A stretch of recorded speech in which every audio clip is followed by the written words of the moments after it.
여러분 안녕하십니까. 뉴스와이드 시작하겠습니다. 오늘 두 분과 먼저 시작하겠습니다. 김유진 아나운서, 양지민 변호사 모셨습니다. 어서 오십시오. 예. 주말 사이에요. CNN이 관심을 가질 만한 뉴스를 보도를 했습니다. 트럼프 대통령이 에이펙 때 우리나라 경주에 오는데 이때 북한 김정은 위원장을 만나느냐, 이 가능성 초기에 나왔었죠. 그 가능성을 조금 높이는 보도가 나왔는데 글쎄요, 김유진 아나운서. 트럼프 대통령과 김정은 위원장 만날 가능성이 좀 있어 보여요. 있다고는 할 수 있을 것 같은데 그게 뭐 퍼센트까지 저희가 따질 상황은 아닌 것 같습니다. 미국 CNN이 트럼프 대통령의 방한 기간에 맞춰서 판문점을 취재하겠다라면서 임진각 인근에 있는 카페 테라스를 빌리겠다는 뜻을 밝혔다고 하는데요.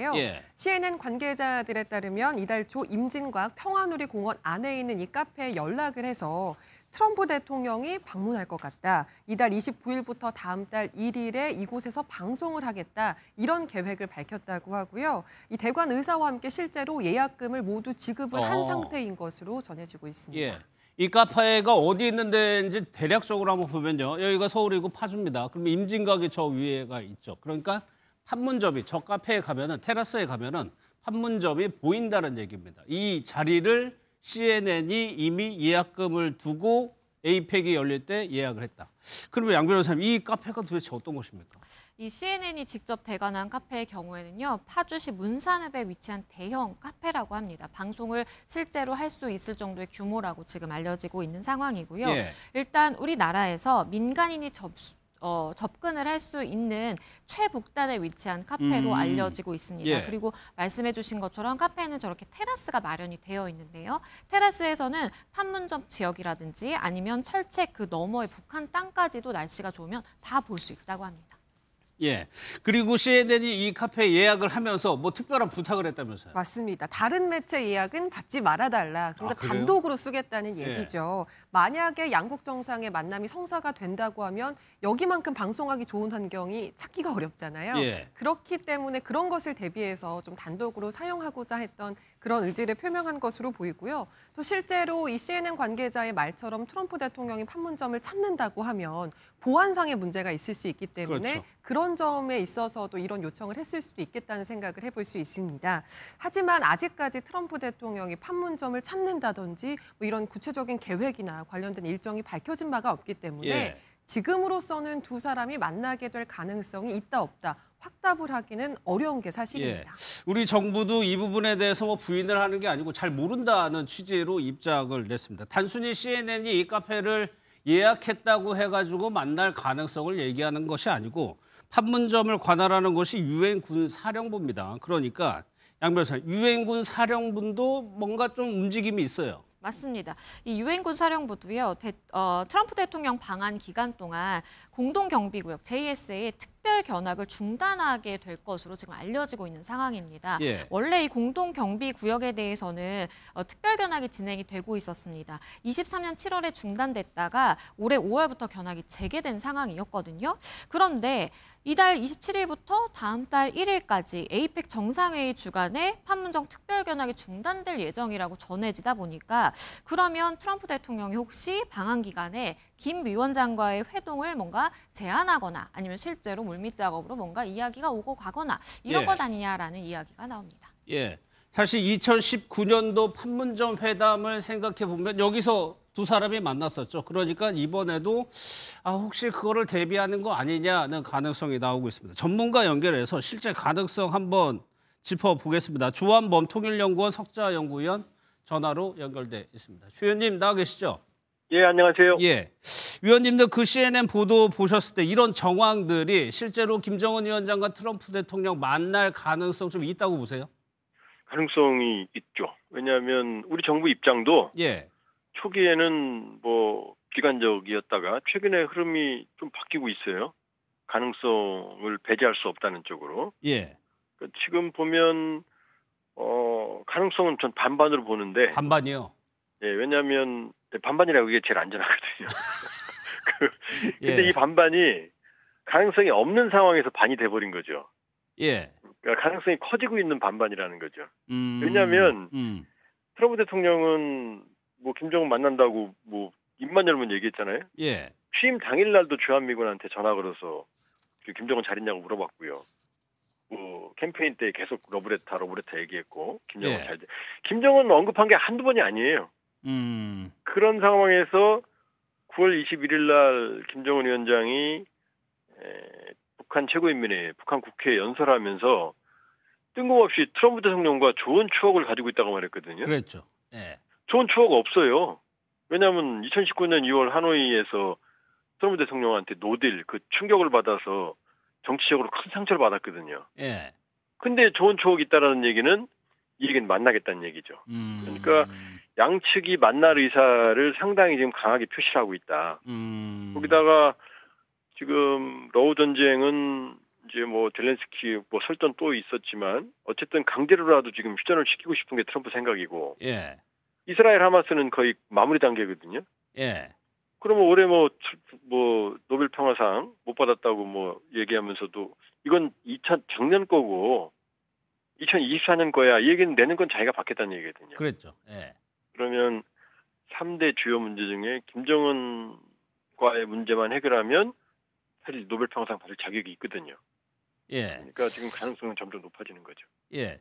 외신들도 뭐 그렇다고 해가지고 북한과 어떤 접촉이 있는지는 모르겠다라고 이제 그런 취지로 쓰고 있는데 이 방식과 관련해서 6년 전에 보면은 트럼프 대통령이 SNS에 올리고 30시간 만에 저 만남, 지금 화면에 나오는 만남이 전격적으로 성사가 됐거든요. 이번에도 이런 방식이 가능하다고 보세요? 트럼프 대통령은 뭐든 가능하잖아요. 그러니까 지금 뭐 사실 2019년 6월에 말이 안 됐죠. 그래서 원래 트럼프 대통령, 미국 대통령이 어디 방문하려면 몇 달 전부터 보안 요원들이 와서 뭐 주변 건물까지 살살 다 뒤지거든요. 그렇죠. 스나이퍼들 때문에. 예. 근데 뭐 트윗으로 갑자기 뭐 만나니까 설마 되겠느냐 했는데 됐거든요. 그렇게 보면 트럼프 대통령은 본인에게 남는 장사면 뭐 의전이나 장소나 명분이나 이런 건 다 가리지 않는다. 그러니까 파격적인 회동 가능성을 예. 배제할 수가 없죠. 그러면 북한의 입장인데 가장 최근에 의미 있는 김정은 위원장의 발언이 그 당 창건일 때 연설인데 그때 뭐 미국에 대해서 위협은 하진 않았습니다만 딱히 또 따로 언급하지는 않았거든요. 그러니까 이제 근데 이제 그 트럼프 대통령과 좋은 추억이 있다고 말했으니까요. 예. 그 이전에는 9월 21일에는 그리고 당 창건 기념일 연설에서는 미국을 언급을 안 했거든요. 예. 그 다음에 이제 김성경 외무성 부상이라고 2018년 이후로 이제 최초로 고위급이 유엔총회에 참석해서 연설했거든요. 그때도 자기들을 존중해주는 국가하고는 우호 협력을 하겠다 그랬거든요. 예. 그 다음에 더 당겨보면은 김여정 부부장이 7월 29일 날 미국에 대한 담화를 내는데 그 트럼프 김정은 간의 친분 관계는 인정한다. 그 다음에 미국이 이 새로운 접촉 출로, 새로운 사고, 다른 접촉 출로를 모색해봐라 이렇게 말했거든요. 예. 그러니까 이 얘기들은 사실은 다 만난다는 얘기입니다. 만나고 싶다는 얘기를. 그러니까 김여정 담화, 그다음에 김 위원장 9월 21일 최고인민회 연설, 그다음에 9월 말 김성경 외무성 부상 얘기, 그다음에 또 이 당창건 80주년 기념일 10월 10일 김정은 연설을 보면 미국 비난 안 했거든요. 예. 큰 흐름으로 보면 북한도 만날 생각을 숨기지 않는 것 같다. 이렇게 볼 수 있죠. 예. 그러면 에이펙 경주 회담이 뭐 트럼프 대통령이 시진핑 주석도 만나야 되고 우리나라랑 관세 협정도 마무리를 지으려고 하고 이것이 그 뭐 에이펙 자체 우리가 이제 제국의 에이펙 자체에 좀 기대감이 좀 높아지고 있는 상황이거든요. 근데 이제 미중 관세 이게 되겠습니까 지금? 완전히 타결이 쉽지 않거든요. 예. 아마 상황 관리 극적인 타결 가능성은 쉽지 않아 보이고요. 그다음에 우리도 지금 양측의 입장을 좁혀가고 있는 단계이지 에이펙에서 합의를 한다고 해도 예. 3,500억 달러 합의가 뭐 몇 장 서류로 안 되거든요. 그 후속 합의들이 많이 남아 있거든요. 예. 그러니까 트럼프 대통령은 어느 정도 한미 관세, 미중 뭐 합의를 보려고 하겠지만 아주 파격적인 합의안이 도출되기가 쉬운 상황은 아니거든요. 그렇다면 이 리얼리티 쇼의 달인인 예. 트럼프 대통령으로서는 만약 김정은 위원장하고 만나게 된다고 그러면 또 전 세계의 시선을 다 끌어볼 수 있거든요. 예. 그러니까 지금 그 트럼프 생각이 어떨지는 지금 뭐 두고 봐야 되지만 예. 어쨌든 그동안 북한 문제 해결을 공언해 왔던 트럼프 대통령으로서는 에이펙이라는 김정은 위원장을 생각을 떨쳐버릴 수 없는 이 지역에 오는데 이 계기를 어떻게든 활용하려고 할 생각이 있겠죠. 마지막으로요. 만약에 트럼프 대통령과 김정은 위원장이 만나게 된다면 우리 정부의 역할, 이재명 대통령의 역할은 어느 정도로 예상하세요? 간접적이죠. 그 대통령 말씀대로 페이스메이커, 피스메이커 만들 수는 없고 예. 주변에서 이제 여건 조성 정도다. 왜냐 북한이 뭐 저렇게 우리를 배제하고 있고 트럼프 대통령도 지금 본인의 성과주의를 본다 그러면 지금은 여건 조성 역할 정도밖에 없을 거다. 그러나 만일에 북미 관계가 가속화되고 협상이 타결이 된다 그러면은 그때는 이제 한국의 개입 여지가 있거든요. 왜냐하면 예. 북한이 또 대가를 요구하고 우리는 어차피 평화 비용을 내야 되니까. 그러니까 지금은 정부 입장은 웨이트앤시. 일단 북미 우선, 그다음에 긴장 완화, 그 이후의 여지를 보겠다는 게 이제 우리 정부 입장입니다. 알겠습니다. 오늘 말씀 고맙습니다. 예, 고맙습니다. 예. 조한범 위원이었습니다. 조한범 위원이 일단 50대 50으로 봤지만 또 이제 가장 큰 변수가 트럼프 대통령의 그 성격인데 트럼프 대통령이 뭐 상당히 즉흥적이고 정책마저도 본인 마음대로 하기 때문에 그 변수가 남아 있는 거예요. 지금. 그렇습니다. 일단은 워낙 이제 성격 자체가 즉흥적이다 보니까 과거에도 굉장히 즉흥적으로 이 만남이 성사된 바 있잖아요. 예. 그래서 이번에도 아직 정해진 바는 구체적으로 없지만 또 굉장히 빠른 시간 안에 이제 진행이 돼서 만남이 성사될 수도 있다라는 기대감이 전해지고는 있는 상황이고요. 일단 참고로 말씀드리면 김정은 국무위원장의 경우에는 최근까지 회담 제의에 일단 무응답으로 응한 것으로 알려지고는 있습니다. 트럼프 행정부가 올해 초 접촉을 시도했지만 북한에서 소환 자체를 받지 않았고 그리고 응답도 없던 상황이었습니다. 예. 경호팀도요. 트럼프 대통령의 방안에 앞서서 사실 2차례 한국에 방문을 했거든요. 그때 만약에 뭔가 물밑 작업으로 이렇게 북한과의 이야기가 오고 갔다면 판문점까지 답사를 했을 가능성이 있는데 그러지는 않았거든요. 그렇기 때문에 지금 무언가 정해졌다라든지 뭐 이야기가 오가는 구체적인 건 아닌 것 같고 다만 또 과거에도 즉흥적으로 만남이 이루어졌다 보니까 그 가능성이 좀 남아있는 것으로 보입니다. 예. 또 하나 아까 뭐 조 의원도 지적을 했지만 트럼프 대통령의 노벨상에 대한 관심이 아주 지대하기 때문에 저번에 평화상에 불발됐을 때 내년을 노리는 듯한 발언을 했어요. 그러면 한반도의 평화가 굉장히 중요하거든요. 그렇죠. 굉장히 중요하죠. 왜냐하면 본인이 스스로 본인의 입으로 내가 가자지구 휴전을 성사시켰다. 굉장히 많은 사람들을 내가 구해냈다라고 이야기를 하고 있는 또 상황이잖아요. 그러다 보니까 이번에 이제 노벨상 수상이 불발됐고 2026년을 좀 노려보고 있다라는 이야기까지 또 나옵니다. 그래서 내년을 좀 바라보고 북한과의 대화를 좀 이끌어낸다라든지 북한과의 관계에서 어떠한 진전을 도모한다라든지 이럴 가능성이 이제 내비쳐지고 있는 것이고요. 취임 후에도 본인이 이제 이런 걸 많이 해결했다라고 이야기를 하지만 실질적으로 노르웨이 재무장관에게까지 전화를 걸어서 내가 노벨상 꼭 받고 싶다라는 이야기까지 직접 전한 걸 보면 예. 내년에도 노벨상을 타기 위해 굉장히 좀 이러저러한 노력들을 하게 될 것으로 보입니다. 예. 에이펙 회담이 이제 정상회의가 열흘 남았습니다. 아마 좀 만나게 된다면 그 전에 뭐 저번에는 30시간 전에 SNS에 올렸듯이 뭔가 임박하면은 뭔가 소식이 들어올 것 같습니다. 다음 소식은 요즘 금값 좀 따져볼 텐데 금값이 정말 치솟고 있죠. 그런데 여기에 금테크에 성공해서 꽤 이득을 본 스타가 있다고 합니다. 화면으로 좀 확인해 보도록 하겠습니다. 금이 뭐 나름 괜찮다고 해서 제가 그때 이제 1억 정도를 샀어요. 와. 1억 정도 샀는데 그때 제가 그때 1kg짜리 사고 남은 짜투리로 해서 한 350g 정도. 그러니까 1kg 350g 정도. 그래도 많이 샀다. 산 거예요. 그래서 제가 이제 몇 년 전에 금 많이 올랐잖아. 금 많이 올랐을 때 그때 한 2억 얼마 됐었어. 그래서 내가 이거 좀 팔아야 되겠다 했는데 그때 이제 지금 제 처가 오빠. 아니 뭐 돈도 있는데 그거 왜 팔어? 그냥 내버려둬. 그렇지. 그럴까? 그래서 그냥 놔뒀지. 근데 얼마 전에 뭐 또 뭐 온수당 무슨 뭐 4,000달러 이래가지고 계속 올라요. 그래서 이제 찍어봤거든 금방 해. 네. 찍어봤더니 웬걸 3억 한 4천. 영상으로 보셨죠? 5년 전에 금을 1억 원어치 샀는데 지금 3억 4천만 원이 됐다는 김구라 씨 얘기인데 그러면 김구라 씨는 이거 알고 예견하고 샀을까요? 그런 건 아니었던 것 같아요. 이게 5년 전에 유튜브 촬영을 하면서 우연히 금거래소를 찾았다는 거예요. 거기서 이제 금이 투자에 괜찮다 이런 말을 듣고 즉흥적으로 1억 원어치를 구매를 했다고 합니다.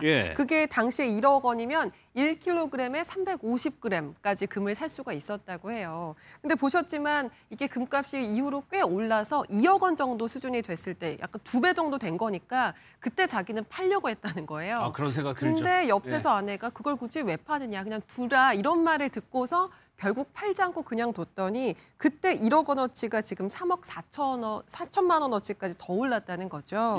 뭐 역시 아내 말은 잘 들어야 된다. 이런 교훈이 여기서도 입증이 된 게 아닌가 그런 생각이 듭니다. 판단은 뭐 본인이 하는 겁니다. 이런 얘기들은 뭐 언론에서도 그렇고 계속 해왔는데 이때 이제 금을 1억 원어치 샀다는 거예요. 그런데 뭐 김구라 씨는 귀여운 수준이라고 할 만한 분이 연예계에 또 있어요. 맞습니다. 바로 전원주 씨입니다. 전원주 씨의 경우에는 방송에 출연해서 내가 금이 몇만 원일 때부터 샀다라는 이야기를 또 하셨었어요. 근데 실제 2022년 1월 기준 방송입니다. 그때 기준으로 봤을 때 나는 돈 생기면 무조건 금을 사 모은다라면서 조금씩 모으다 보니까 그때 기준으로 10억 원이 됐다라고 말씀하신 적이 있었어요. 2022년 1월 기준으로 한 돈당 30만 원 할 때입니다. 그때 10억 원이 됐다라는 것은 이게 한 3,330돈 정도 가지고 계셨다라는 것으로 환산을 해볼 수가 있어요. 그래서 지금 시점으로 계산을 해보면 과연 얼마일까? 이게 무려 약 29억 원 정도입니다. 30억 가까이 되는 거예요. 그렇죠. 그러니까 과거에 10억 원어치 모았다라고 하셨었는데 이걸 아마도 팔지 않고 계속 모으고 계시겠죠. 그래서 오늘 이 지금 기준으로 봤을 때는 거의 30억 원 되는 금을 저렇게 소유하고 계시다라고 볼 수 있습니다. 예전에 삼성전자 주식을 돈이 생길 때마다 사서 거액의 부자 이익이 됐던 분이 있죠. 근데 금 같은 경우는 돌반지도 그렇고 누구나 집에 금은 가지고 있잖아요. 그렇긴 그렇죠. 근데 배우들은 돌반지를 해도 이게 선물 수준이 스케일이 다르더라고요. 배우 황보라 씨가 얼마 전에 아들 돌잔치를 했는데 이때 받은 이 돌반지 선물을 모두 모아서 이걸 골드바로 바꿨대요. 근데 다 합쳐서 무려 50돈 정도가 됐다고 합니다. 이게 50돈이요? 돈으로 환산을 하면은 약 3천만 원 정도 된다고 하니까 아 선물 스케일이 다르구나 이런 생각하게 되는데요. 또 방송인 겸 사업가죠 황혜영 씨 역시 일찍이 금테크를 적극적으로 추천했던 사람 중에 한 명인데요. 황혜영 씨가 중고 가격이 올라가는 건 금밖에 없다 이런 말을 했다고 해요. 유튜브에서 본인 집 서랍이나 옷장 안에 숨겨져 있던 온갖 금을 다 주셔서 파는 모습을 영상을 통해서 공개하기도 했는데 그러면서 꺼진 금도 다시 보자 이런 명언을 남기기도 했다네요. 아니 김유진 아나운서 아이도 어리니까 네. 이때 돌잔치 같은 거 하고 받았을 그쵸. 거 아니에요. 저도 돌반지가 몇 개 있긴 한데 사실 우리 어릴 때만큼 돌잔치를 크게 하는 게 아니라 가족들끼리 요즘은 식사 수준에 좀 조촐하게 그렇죠. 해서 선물이 많이 들어오지는 않았어요. 근데 그것도 선물 받았을 때랑 몇 년 사이 비교해 보니까 한 1.5배 올랐더라고요. 근데 이거는 제 게 아니고 애기 거라고 생각을 해야 금값이 막 올랐다 이런 얘기를 들어도 좀 마음이 의연해질 수 있지 않을까 이런 생각을 하는데 요즘은 또 젊은 세대를 중심으로 콩알금이라고 해서 그건 뭐예요? 원형의 작은 소형 금을 사는 게 유행이래요. 이게 뭐 적게는 1g에서 0. 몇 g까지 굉장히 소형으로 살 수가 있다고 하는데 그러다 보니까 소액으로도 투자가 가능하고 이게 무엇보다 골드바보다는 공인비가 적게 들어서 상대적으로 더 싸게 살 수 있다는 그런 장점도 있다고 합니다. 그래서 이런 것들을 하나씩 모아서 뭐 챌린지를 하는 경우도 있다고 하더라고요. 다만 요즘 또 온라인상에서 이런 공동 구매 형태로 콩알금이라든지 소형금이라든지 이런 것을 파는 경우가 많은데 이럴 때는 뭐 가품이나 아니면 도금일 가능성이 있다는 점은 경계를 해야 한다고 합니다. 양 변호사님도 어디 이렇게 깊숙이 넣어놨던 금 꺼내보고 그러질 않았어요? 저도 유일하게 가지고 있는 돈이 이제 저희 아이들의 돌반지인 것 같은데요. 유일한. 그렇죠. 그래서 이제 돌반지의 경우에는 또 저희도 이 코로나 때였기 때문에 또 크게 이제 이렇게 파티를 하지 못했어요. 그래서 이렇게 50돈이나 받을 수 있는 그런 금 이렇게 파티는 아니었다라는 것이고 많은 분들이 제 주변에도 금값이 너무 이제 이렇게 많이 오르다 보니까 이제서야 관심을 갖고 투자를 시작해야지라고 하는 분들도 있는데 이럴 때 또 잘못 들어가시면 이게 또 하락기의 국면에 접어들 수 있거든요. 그래서 투자하실 때도 좀 주의하셔야 될 것 같습니다. 이러다 보니까 당시에 뭐 아시는 분도 있겠지만 혈세 낭비한다는 지적 많았던 조형물이 하나 있었어요. 지금 뭐 값이 어마어마하다. 맞습니다. 바로 전남 함평의 황금 박지상입니다. 함평군이 17년 전에요. 세계 나비 곤충 엑스포를 기념해서 만든 조형물인데요. 들어간 재료가 어마어마해요. 일단 순금이 162kg, 그리고 은이 281kg이 들어갔다고 합니다. 이게 제작이 2005년도에 시작이 됐는데 당시에 금 한 돈의 가격이 6만 4천 원 정도였대요. 지금 한 돈이 약 80만 원 가까이 하거든요. 상당한 차이가 있죠. 11배 가까이 올랐어요. 네, 그렇게 완공을 하는 데까지 28억 원 정도가 들었는데 당시에는 이거 혈세 낭비 아니냐 이런 비판이 굉장히 많았다고 합니다. 근데 이거를 지금 시세로 환산을 해보면 말씀하신 대로 11배 이상 올라서 360억 정도의 가치를 가지고 있대요. 그러다 보니까 일각에서는 테슬라 주식이나 아니면 비트코인보다도 투자 측면에서 훨씬 더 성공적이다. 이런 이야기도 나오고 있다고 합니다. 이러다 보니까 골드바가 품귀 현상까지 이어지고 있다고 합니다. 전문가들 얘기 한번 들어보겠습니다.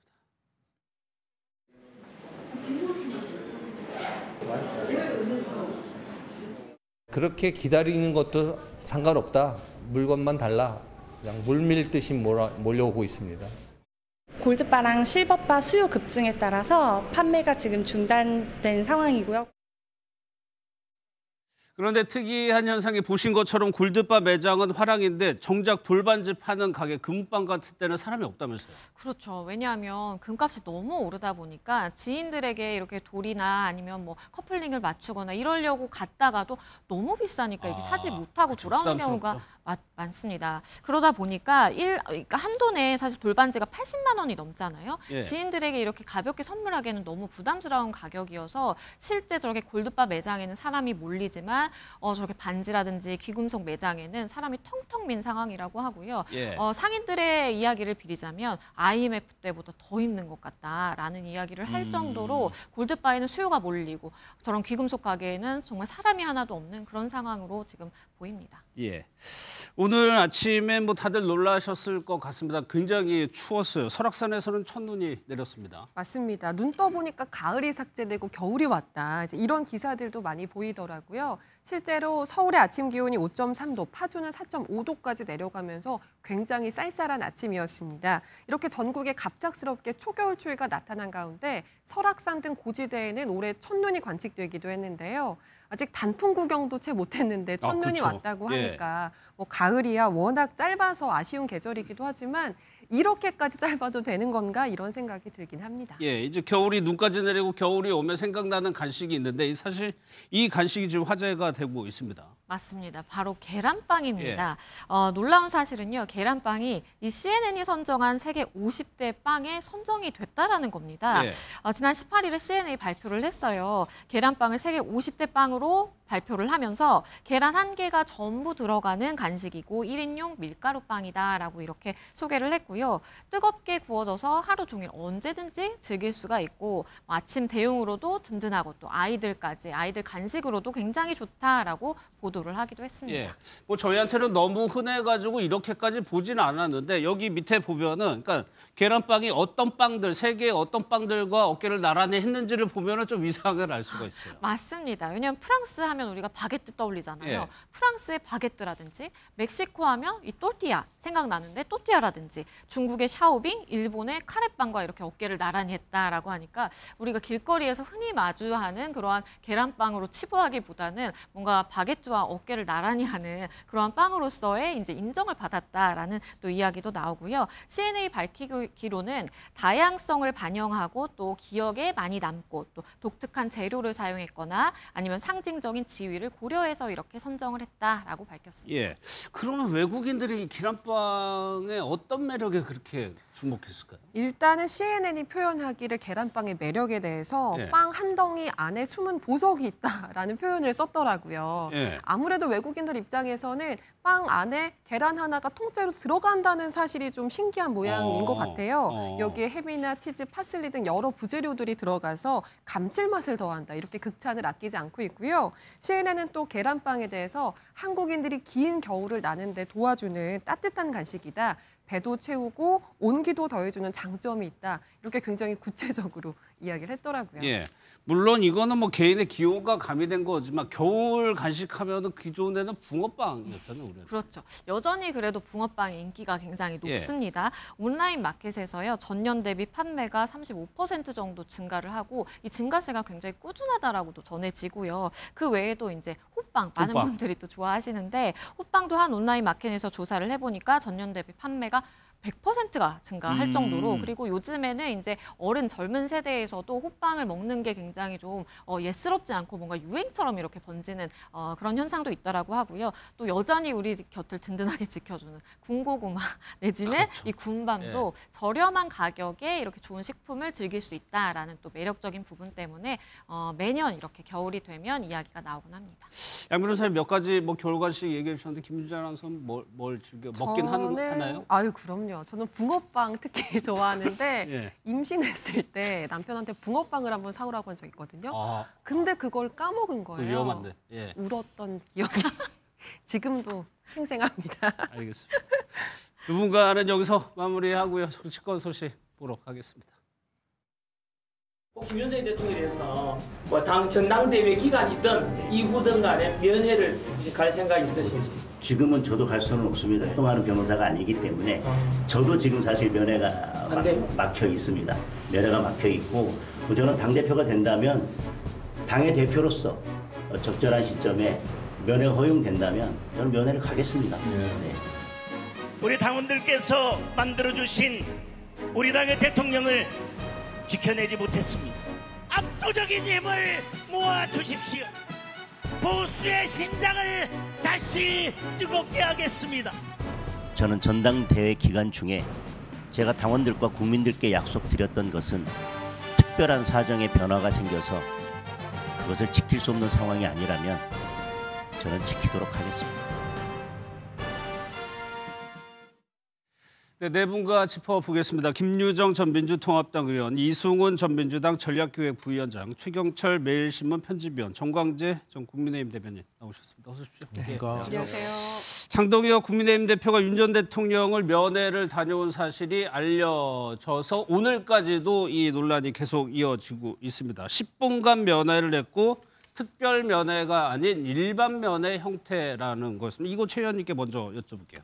일반 면회라고 했으면 좀 시기를 뭐 다양하게 선택할 수 있을 것 같기도 한데 이 시점, 지난주 금요일 이 시점에 갔다는 거는 어떤 의미가 있습니까? 그러니까 뭐 애초에 특별 면회를 계획했었죠. 그런데 특별 면회를 제가 뭐 김민수 최고위원 등등 당 지도부에 물어보니까 특별 면회가 계속 허용이 안 된다고 그러더라고요. 예. 그래서 특별 면회 때문에 시일이 계속 늦춰지고 있다. 그렇게 들었는데 제가 일반 면회 간다는 얘기를 못 들었는데 일반 면회를 지난 주말에 갔더라고요. 그건 결국에는 특별 면회가 성사가 안 될 것 같다. 그래서 어차피 특별 면회가 안 되는 거를 계속 기다려봐야 실익이 없을 것 같고 당원들에게 약속한 부분에 대해서 빠른 시간 안에 지키자. 지금 이거 지키지 않는다고 해서 또 언론에서 오르내린다. 결국엔 무슨 신봉가, 뭐 배신인가 또 뭔가 이런 말이 오르내리기 때문에 더 세월이 가기 전에 빨리 뭐 마무리를 짓자 이렇게 뭐 얘기는 나왔었는데 제가 이번 달 안에 저렇게 빨리 그 일반 면회를 바꿔서 가리라고는 예상을 못했는데 어쨌든 좀 빨랐다고 보시는 저는 좀 빨랐다고 생각합니다. 왜냐하면 계속 특별 면회를 기다린다고 그랬거든요.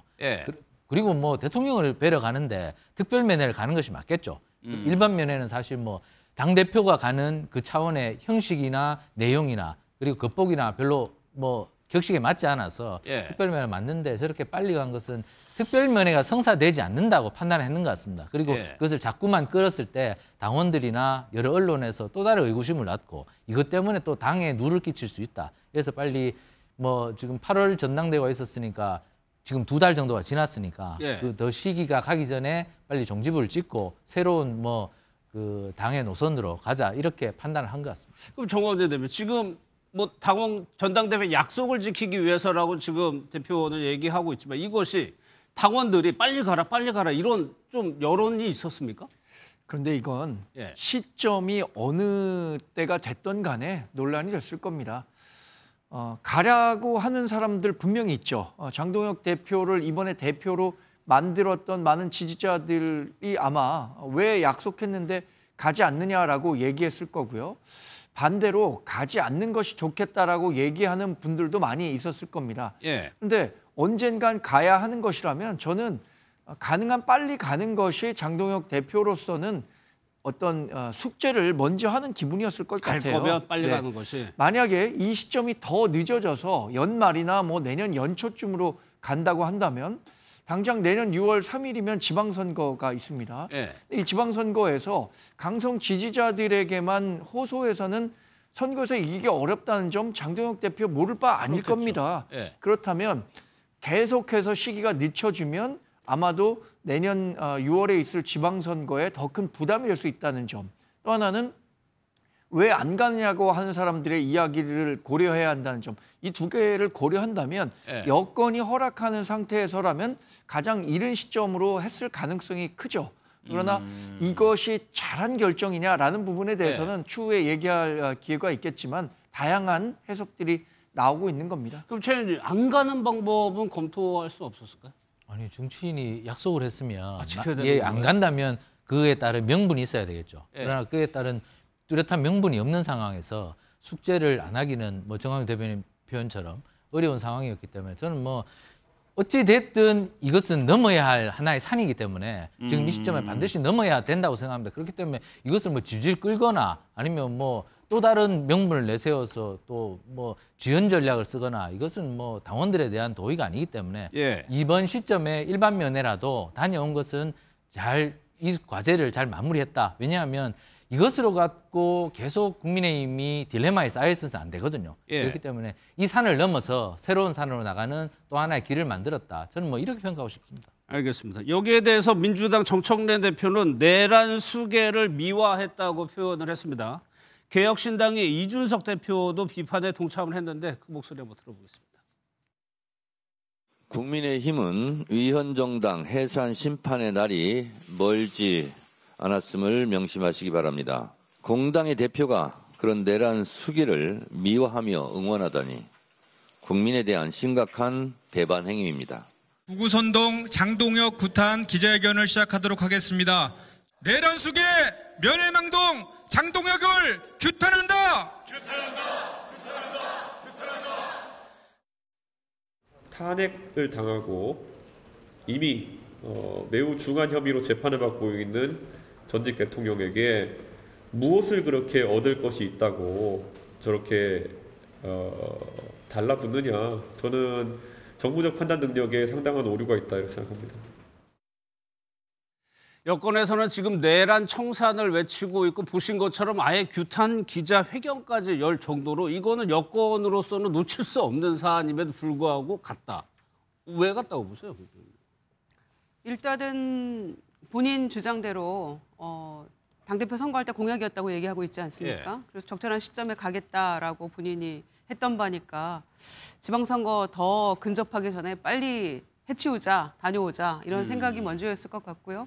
또 본인이 장동혁 대표가 그렇게 지지 기반이 뭐 엄청 튼튼한 건 아니잖아요. 그리고 대부분 그 소위 친윤 세력을 등에 업고 당대표가 됐기 때문에 또 그 지지했던 당원들이나 그 세력을 완전히 등한시할 수는 없다라는 그런 정무적 판단도 했겠죠.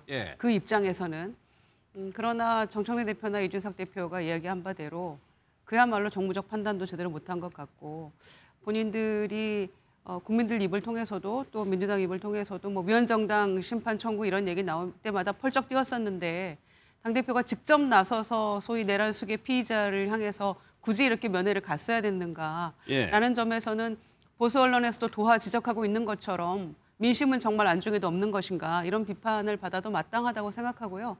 다만 본인도 이 부분에 있어서 그러니까 당 내부에서도 비판이 막 쏟아져 나오고 있는 거 아닙니까? 지금 뭐 하자는 거냐. 반성과 쇄신은커녕 지금 가서 응원하고 격려하고 우리 함께 뭉쳐 싸우자 이런 얘기할 때는 아니지 않느냐라는 비판이 뭐 마땅하다고 생각하고요. 다만 이렇게 본인이 떳떳하고 굉장히 잘하는 일이라고 생각을 했다면 17일 날 이렇게 슬쩍 일반면에 10분 다녀오지는 않았을 거라고 생각합니다. 거의 라방이라도 할 태세로 갔을 거 아니겠어요? 그런데 조용히 그 다음 날 SNS에 올렸어요. 당일도 아니고 18일 토요일 날 올렸단 말씀이죠. 그런 점에서는 여론도 상당히 의식했던 것 같고 박수 받을 일은 아니라는 것을 본인의 양심의 가슴 한구석에는 저는 자리 잡았을 거라고 생각을 합니다. 예. 이수근 위원장은 어떻게 보세요? 왜 갔는지 모르겠어요. 뭐 그 보수의 국민들이 원하는 건 아니잖아요. 자신을 뽑아준 사람들이 원하는 것이지 보수의 국민들이 원하는 것은 아니고 또 윤석열 전 대통령 임명식 때 대한민국 헌법을 준수한다고 했는데 대한민국 헌법의 가장 나쁜 죄인 내란죄를 범하고 구속된 사람이잖아요. 그럼 국민도 배신하고 나라도 배신했는데 거기에 무슨 약속을 지킨다고 가는지 좀 이해할 수가 없고 뭐 민주당 입장에서 정략적으로 보면 이분들이 아직도 내란 정당의 후예로서 남아있다는 점에 대해서는 또 정치적 이익을 볼 수 있죠. 그런데 그게 국민들께 무슨 도움이 되겠습니까? 그 윤석열 전 대통령이 잘못을 저질렀음에도 불구하고 뭐 구치소에서 나와서 재판을 잘 받는다거나 조사를 잘 받는다거나 그나마 참여하는 모습을 좀 보인다라고 한다면 또 장동혁 대표로서 자신이 당대표 될 때 약속을 했으니까 가볼 수도 있다라고 생각할 수 있을 것 같습니다. 근데 모든 법치를 부정하고 있는데 거기 가서 머리를 조아리러 간다? 이건 대한민국 국민을 위해서라기보다는 그냥 자신에게 표준 몇 명에게 약속 지켰다라고 하는 그냥 표면적인 모습들을 보여주기 위한 것이기 때문에 저는 굉장히 부적절했고 윤석열 대통령과 함께 싸울 사람은 국민의힘을 상대로 싸워야 되는 것이지 국민을 향해서 싸울 생각을 해서는 안 된다라고 말씀드립니다. 뭐 여권에서는 당연히 비판을 할 텐데 뭐 문제는 최 의원님 내부에서도 김재섭 의원 같은 경우에는 무책임하고 부적절했다라고 얘기했고 정성국 의원도 나락으로 지금 당을 빠뜨렸다고 비판하고 있거든요. 그러니까 뭐 지지율이 아직도 보수 정당 지지층들이 원하는 만큼 지지율이 올라가고 있지 않은 상황에서 중도층으로 그리고 수도권으로 청년층으로 자꾸 나아가야 할 상황에서 자꾸 윤 대통령의 손을 자꾸 잡으면 그런 전략적 측면에서 당의 확장성을 저해하는 것이라는 걱정도 할 수가 있습니다. 물론 저는 거기에 대해서도 충분히 동의합니다. 하지만 장동혁 대표 입장에서는 그러한 중도로의 확장도 중요하지만 보수정당을 지지했던 분들에게 보수정당이 걸어왔던 길을 다시 한번 조명하고 그리고 보수정당이 지난 3년 동안 집권할 동안에 더불어민주당이 국회에서 했던 행위에 대해서도 다시 한번 좀 반추할 필요가 있다는 그런 메시지를 던져주기 위해서 윤 대통령을 면했다고 봅니다. 저는 윤 대통령이 헌법재판소 파면 결정문에 보면 헌법재판소는 야당의 입법복주와 탄핵 남발에 대해서 윤 대통령이 권력 남용으로 인식했는데 그것은 윤 대통령의 판단에 대해서 정치적으로 존중해야 된다고 결정했습니다. 그런 것들을 보면 당시 더불어민주당이 국회에서 했던 권한, 남용 이러한 것들에 대해서 윤 대통령이 저항하는 과정은 상당히 정치적으로도 존중받아야 마땅하다는 그러한 헌법재판소의 결정도 있었기 때문에 그러한 것들을 본다면 비록 윤 대통령이 그 야당에 저항하는 과정에서 계엄이라는 무리수를 둔 것은 도저히 납득할 수 없는 행위였지만 계엄이라는 그 행위에 이르기까지 야당에 대해서 저항하는 과정은 한번 되살펴볼 필요가 있다는 것이 지금 장동혁 대표의 인식인 것 같습니다. 그렇기 때문에 그 부분에 대해서는 우리 야당이 싸워야 된다는 그런 메시지를 낸 것 같고 그렇기 때문에 윤 대통령을 면회하는 과정에서 그러한 그 여당일 때 야당에 대해서 저항했던 과정들을 다시 한번 살펴보고 우리가 지금 야당이니까 그러한 저항 정신을 받들어서 여당이 지금 잘못하고 있는 부분에 대해서는 제1야당으로서 충분히 견제하고 저항해야 한다. 그런 메시지도 동시에 전달하려는 것이 아니었나. 저는 그 점이 있었다고 생각합니다. 그렇기 때문에 일방적으로 그저께 윤 대통령에 대한 면회에 대해서 매도할 부분은 아니다. 그 과정도 왜 이렇게 했는지에 대해서 한번 곱씹어볼 필요도 있지 않은가. 예. 저는 이렇게 평가해 봅니다. 앞서 김재섭 의원이 MBN 저희 취재진에게 보낸 그 SNS 문자 한번 볼까요? 그 내용을 보면 저는 이 대목이 조금 좀 보이는데 여기 보면요. 모처럼 우리 당이 주목받기 시작했습니다. 게다가 지금은 국간도 한창인데 이런 시기에 왜 꼭 이렇게 했어야 되느냐는 좀 아쉬움을 좀 나타내는 거고 이것이 이제 기록이 났기 때문에 지방선거가 다가오면 당연히 다시 한번 윤 전 대통령이 수면 위로 윤 전 대통령의 관계 문제가 다시 한번 물어볼 수밖에 없게 되거든요. 실제로 그렇습니다. 이 윤석열 전 대통령에 대해서 장동혁 대표가 국민의힘 당 대표 자격으로 면회를 해야 하는 것이 좋은가라는 부분에 대해서는 뭐 본인을 지지했던 사람들은 충분히 그 얘기할 수 있습니다만 그게 다수의 국민들로부터 지지를 받기는 어렵다는 점을 본인도 알았을 거예요. 그래서 저도 아까 뭐 김은정 의원님 말씀하신 것처럼 금요일 날 하고 토요일 날 간략히 본인의 페북 메시지 정도로만 알린 게 아닌가라고 생각이 듭니다.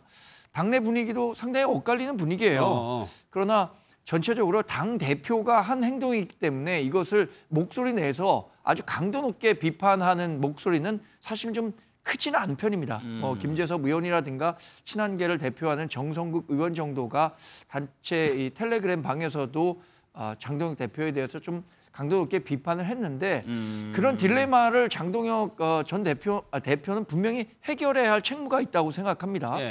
앞으로 장동혁 대표는 이제 지선을 이끌어야 할 거 아닙니까? 그렇죠. 지선 이끌어야 하는데 윤석열 전 대통령과 계속해서 이런 관계를 유지하면서 승리할 수 있을까? 그렇게 생각하지 못할 거예요. 더군다나 지금 특검 뭐 종료 시기가 다가오긴 합니다만 내란 재판과 관련해서 1심 그 판결은 연말 안에 나오게 돼 있거든요. 1심 판결에서 국민들이 지금 생각하는 것은 상당히 그 내란 혐의가 인정될 가능성이 크다고 보는 거잖아요. 그런 상황에서도 윤 전 대통령을 계속 같이 국민의힘과 운명 공동체로 갖고 가려고 하는 듯한 모습은 좀 개인적으로 상당히 아쉽고 부적절한 행동이었다고 보는데 다만 이 밀린 숙제를 했으니까 이제 새로운 국면으로 진입하려고 하는 그런 그 모습을 보이면 어떨까? 그런 계기가 되면 어떨까라는 기대는 좀 해봅니다. 그러면 오늘 장동혁 대표 기자간담회에서 당연히 이 관련한 질문이 나왔습니다. 어떻게 대답을 했는지 보고 김재현 최고위원의 의견까지 한번 들어보겠습니다. 이미 특별면회를 신청했다가 불어된 적이 있습니다. 처음부터 일반 면회를 신청한 것이 아니기 때문에 그 비판은 적절한 비판인지 의문이 있습니다.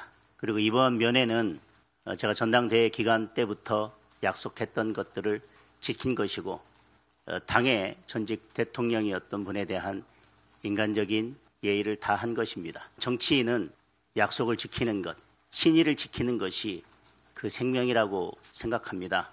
오늘 더불어민주당에서 모든 의원들이 나서서 규탄대회까지 하던데 이게 그럴 사안인지 안쓰럽습니다.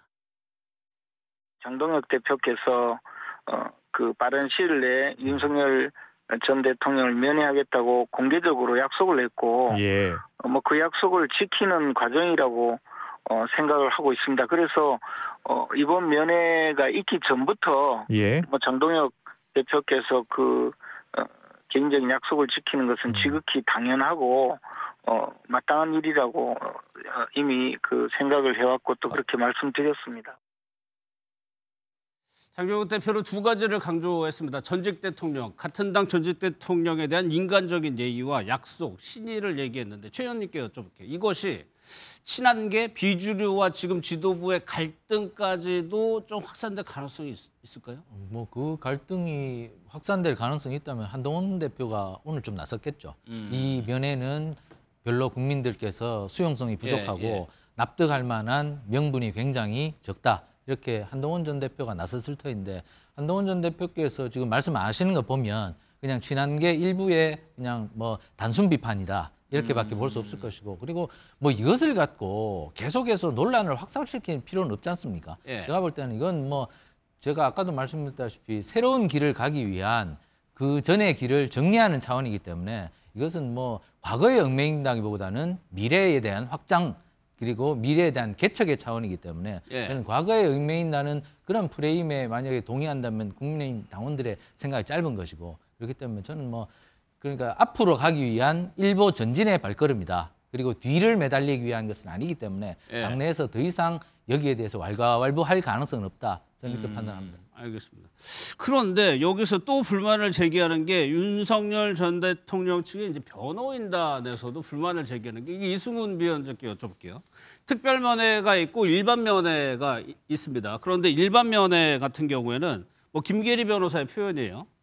잡범들과 섞여서 일반 접견으로 10분 하고 나오게 무슨 의미인지 모르겠어요. 10분인가 봐요. 일반 접견은. 맞습니다. 일반 면회는 10분이고요. 말 그대로 뭐 잡범이라는 표현이 맞는지는 모르겠습니다만 이렇게 다른 범죄자들과 함께 줄 일반 서서 수용자들. 일반 수용자들과 함께 줄을 서서 옵니다. 각 자신이 면회할 수 있는 방에 들어가요.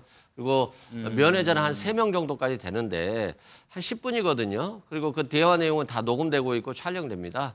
그런 측면에서 장소 이동 접견 특별 면회 같은 경우는 한 30분 정도 면회를 하고 이런 앞에 막혀 있는 유리창이 없거든요. 일반 면회는 유리창이 있고요? 다 있습니다. 예. 막혀서 사실상 제대로 대화하기 어렵고 또 당대표가 갔는데 일반 면회를 한다. 전직 대통령과 이것도 보면 장동혁 대표가 어쩔 수 없이 면회는 해야 되겠지만 또 그냥 특별 면회 안 되니까 차라리 면피용으로 일반 면회 한 것이 아닌가.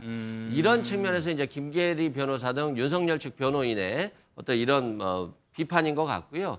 실제 뭐 인간적 예우를 한다라고 해놓고 무슨 또 윤석열 전 대통령과 함께 싸우자라고 하는 표현이라던가 또 뭐 신의를 지키기 위해서 갔다라고 하지만 실제는 내란의 정당성을 옹호한다는 측면이 있어요. 그래서 장동혁 대표가 뭐 본인이 약속을 지키겠다고 개인적으로 갔다라고 이제 치장을 하고 있습니다만 당 대표에게 개인적인 약속이 어디 있습니까? 결국 제1야당이 국민의힘과의 어떤 움직임이잖아요. 그래서 개인적이라기보다는 아직도 국민의힘이 내란 정당에서 벗어나지 못하고 있다. 이런 생각이 듭니다. 또 한 명 이제 송진호 변호사 같은 경우에는 어떻게 얘기를 했냐면 끝까지 이 장소 변경을 주장을 해서 인권 탄압을 받고 있는 거를 보여줬어야 된다. 그러니까 여론 조언을 활용했어야 됐다. 이런 의미입니까? 이 얘기는 또? 그러니까 이 윤석열 전 대통령의 변호인들이 지금 당대표를 굉장히 혼내고 있는 그런 형국이잖아요. 이게 맞는 것인지. 그리고 변호인들의 어떤 행태도 결코 피고인에게 별로 도움이 안 되는 방향으로 여태껏 했던 것 같은데 계몽령부터 시작해가지고 본인들이 이렇게 큰 소리 칠 형편인가 싶고요. 일반 접견이건 특별 접견이건 저는 다 잘못됐다고 생각을 하고 있고 그리고 국민들 다수도 이게 무슨 일이냐. 더군다나 윤석열 전 대통령이 재판을 성실하게 받고 있습니까? 수사를 성실하게 받고 있습니까? 15차례나 지금 내란 재판도 불출석한 거 아닙니까? 그런 상황에서 성경과 기도로 무장하고 계시고 우리도 뭉쳐서 함께 싸우자. 그게 인간적인 예의로서 다녀온 일반 접견에 대한 소회라고 하는 것을 듣고도 믿기가 어렵고요. 인간적인 예의라고 했다면 건강이 나쁘다고 하시는데 가서 보니 이렇더라 정도에서 그쳤어야죠. 도대체 무장을 하고 누구와 함께 싸우자는 것인지 장동혁 대표는 설명을 해야 될 겁니다. 이런 모습이기 때문에 친한계였다가 갑자기 이런 식으로 극우의 모습으로 급변침을 했잖아요. 이렇게 노선이 급하게 변할 때는 더 독하고 더 강성의 모습을 보여야만 인정을 받는 것이기 때문에 이런 모습을 계속해서 보여주고 있는 게 아닌가 싶어요. 안타까운 것은 당대표로 선출이 되고 난 다음에 인사에 있어서도 상당히 그 중도적인 인물이라고 해야 될까요? 그런 의원들로 뭐 정책위 의장 포함해서 인사를 하길래 또 변화가 있구나. 전당대회 때는 표를 얻기 위한 그런 전략이었구나 이렇게 생각했는데 그 사이에도 몇 차례 변침을 했잖아요. 그런데 급기야는 면회까지 다녀오는 이런 모습 보이니까 더군다나 성실한 모습을 보이고 있지도 않는 그런 윤 전 대통령에 대해서 이런 식의 옹호 발언이 나오니까 문제가 되는 것이고 이 변호인들도 접견을 허락하지 않는 이유가 있을 거 아닙니까? 재판도 수사도 성실하게 임하지 않고 있는 그런 윤 전 대통령에 대해서 문제가 있기 때문에 허락 안 하는 것이죠. 여전히 증거인멸의 우려도 있는 것이고 한덕수 전 총리도 바깥에 있잖아요, 지금. 그런 것 때문에 저간의 사정이 있을 것인데 그래서 불허하는 것인데 변호인들이 이렇게 나서가지고 정치 한가운데 뛰어들어서 야당 대표에게 이러쿵저러쿵 말하는 이 모습도 전혀 상식적이지 않은 모습이죠. 예, 전당대회 때 약속을 지키기 위해서 그랬다. 이때 전당대회 때 그 약속이 전한길 씨도 아마 그 자리에 있었던 걸로 기억이 되는데 최근에 근황을 일본에서 전해왔습니다. 어떤 얘기를 하고 있는지 잠깐 들어보겠습니다. 어제 사실 일본에 왔습니다. 동경에 와 있고요. 그러니까 또 이제 댓글에 있더라고요. 전한길 또 이 옷 때문에 친일해라 하는 거 아닌가. 저보고 친일이냐 친중이냐 말하면 저는 지금은 친일이 오히려 더 낫다고 봅니다. 왜냐하면 대한민국의 이익을 국익을 극대화하는 것이 가장 유리하고 가장 실용적이고 가장 미래지향적인 올바른 외교이자 올바른 역사관이라 생각합니다. 미국에 있는 줄 알았는데 이제 일본에서 또 1인 시위를 하고 있다는데 최 의원님 글쎄요. 뭐 약속을 지킨다. 그것이 이제 정당대 보수 강경파들이 장동혁 대표를 굉장히 세게 밀었고 그중에 한 명이 정한길 씨예요. 윤호개인 세력과 다시 뭐 손을 잡을 가능성도 있는 건가요? 아니, 저는 뭐 전한길 씨는 뭐 지금 장동혁 대표가 표현한 것처럼 의병 활동을 하고 있다고 봅니다. 스스로 예. 뭐 당원으로서 뭐 지도부에 포함되어 있는 분도 아니고 뭐 특별히 뭐 직책이 있는 것도 아니기 때문에 자기 스스로 하고 싶은 그 언론 활동을 하고 있다고 보면 됩니다. 그러니까 지금 미국에 갔다가 일본에 온 것은 그러니까 지금 미국이나 일본에 있는 그 여러 정치인들에게 예. 한국의 상황을 알리고 싶다는 거였죠. 지금 제가 듣기로는 제가 지난주에 받은 일본의 언론 보도를 하나 보면 예. 그 트럼프가 얘기했던 숙청 그리고 혁명 이 단어를 갖고 일본 언론이 뭐 헤드라인을 뽑아서 썼더라고요. 한국에서 숙청과 혁명이 벌어지고 있는가. 이 언론 보도를 봤는데 그러니까 외국에서는 사실 이러한 단순한 사안 하나 가지고도 예. 굉장히 좀 크게 볼 수 있다는 거죠. 그러니까 오히려 국내에서 자신의 목소리를 내는 것보다 미국이나 일본에 가서 한국에서 벌어지고 있는 윤 전 대통령이 받고 있는 정치적 탄압에 대해서 호소하는 메시지를 낸다면 예. 좀 더 유용하다고 판단해서 지금 미국과 일본을 지금 다니고 있는 걸로 보입니다. 그렇기 때문에 뭐 이분의 개인적인 활동이고 장동혁 대표가 표현한 것처럼 뭐 정치적 의병 활동이지 뭐 이것을 뭐 국민의힘과 연관짓기는 그러한 것 같고 예. 어찌됐거나 외국에 가서 이렇게 뭐 얘기를 하는 것은 우리 국가적으로는 조금 뭐 민망한 일이죠. 사실 우리나라 얘기를 자꾸 미국이나 일본에 가서 하는 것은 굉장히 예. 민망한 일인데 그만큼 우리가 정치적으로 약간 혼동 상황에 있다고 저 전한길 강사께서는 보고 있는 것 같은데 예. 어찌됐거나 저희 정치적 상황이 좀 안정돼서 저런 분들이 외국에 가서 뭐 우리나라를 오히려 그 좀 민망스럽게 하는 행동들은 좀 예. 없어져야 되겠죠. 최 의원님도 민망하다고 얘기했죠. 여기 1인 시위하는 내용을 이렇게 보면은 이제 교민에게 좀 하는 얘기인 것 같아요. 교민에게 이런 것들을 알려주고 싶어서 한다고 본인은 얘기를 하고 있는데 글쎄요. 이제 호주도 간다고 하거든요. 교민들이 잘 모를까요? 이런 거를? 전한길 씨가 우리나라에서는 좀 유명할 것 같은데 교민들한테 유명할지 모르겠습니다. 네. 다만 미국, 일본, 호주 이렇게 출국했다라고 하는데 이게 여행을 가고 싶은 것인지 아니면 정치권에서 계속 회자되면서 내년 보궐선거에 정책 출마를 위해서 장동혁 대표가 공천 주겠다 뭐 이런 취지의 어떤 발언들도 예전에 했던 것으로 제가 기억하거든요. 그럼 예. 공천 받았을 때 자신의 영향력을 좀 유지하고 당선을 위해서 이렇게 선거운동을 하고 다니는지는 모르겠습니다만 우리 교포들이 봤을 때 대한민국을 살려달라. 이거 국민의힘 당사 앞에 가야 되는 거 아닌 거 모르겠어요. 이미 이재명 정부 들어서서 망가진 윤석열 정부의 어떤 대한민국을 지금 많이 살려내고 있거든요. 그런데 왜 외국 나가서 대한민국을 살려달라고 하면 교포들 입장에서 보면 저분이 뭐 하는 사람인가라고 생각할 겁니다. 그래서 좀 국민의힘이 뭐 저분은 그냥 일개 유튜버이고 자기가 하고 싶은 말 다 하고 그게 뭐 팩트에 조금 어긋나든 어쩌든 뭐 자기 주장을 할 수 있는 사람이기 때문에 예. 정작 중요한 것은 국민의힘이 전한길 씨와 좀 단절할 필요성이 있는데 문제는 장동혁 대표를 당선시킨 1등 공신이기 때문에 그게 좀 가능할지 예. 좀 의문이고요. 아무튼 국민의힘이 좀 정상적으로 돌아오는 데 있어서는 단절이 필요할 것으로 보여집니다. 예. 뭐 국민 다수의 인식과 지금 전한길 씨가 생각하고 있는 것은 일정 부분 괴리가 있다고 생각합니다. 전한길 씨의 내재적 관점에서 생각한다면 본인은 정말 목숨 걸고 정말 독립운동하는 마음으로 이렇게 해외에서 여러 목소리를 내고 있다고 생각할 것 같아요. 그러니까 당시에 뭐 우리 독립운동할 때 이승만 박사는 미국에서, 김구 선생님은